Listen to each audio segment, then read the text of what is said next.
আসসালামু আলাইকুম প্রিয় বন্ধুরা, সবাই কেমন আছেন? আশা করি সবাই অনেক অনেক ভালো আছেন। তো আপনাদের একটাই চিন্তা, আপনারা কীভাবে রেজাল্ট দেখবেন এবং এটা দেখার সিস্টেম কী। তো আজকে আমি সেই সম্পর্কে আলোচনা করব। তো আপনারা আপনাদের যে পর্যায়ের রেজাল্ট হোক না কেন, যেমন পিএইচসি, জিএইচসি, এইচএসসি, এইচএসসি, তো আপনাদের যেটা দেখার জন্য মানে প্রয়োজন আপনারা ওইটাই দেখবেন। তো আপনারা এই রেজাল্টগুলো দেখার তিনটি মাধ্যম রয়েছে, যেমন এসএমএস, ওয়েবসাইট এবং কি অ্যাপসের মাধ্যমে।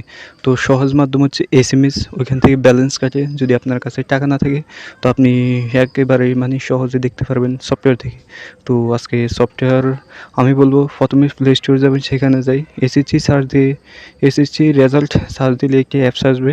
তো আপনারা অবশ্যই এই অ্যাপসটি যে আমার এই স্ক্রিনে দেখছেন, এই অ্যাপসটি দেখলে ওখান থেকে ডাউনলোড করে ইনস্টল করে নেবেন। তারপর এই অ্যাপসটিতে গেলে সম্পূর্ণ তথ্য আমি এখন বুঝিয়ে দিব, কীভাবে কেমনি কী করবেন, সেখান থেকে আপনারা দেখিয়ে নেবেন।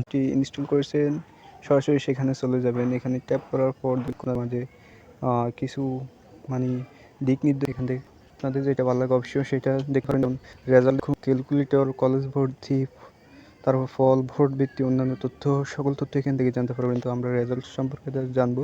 তো আমরা উপরে ট্যাপ করবো, এখানে দেখুন রেজাল্ট, দেখুন এখানে ট্যাপ করবেন।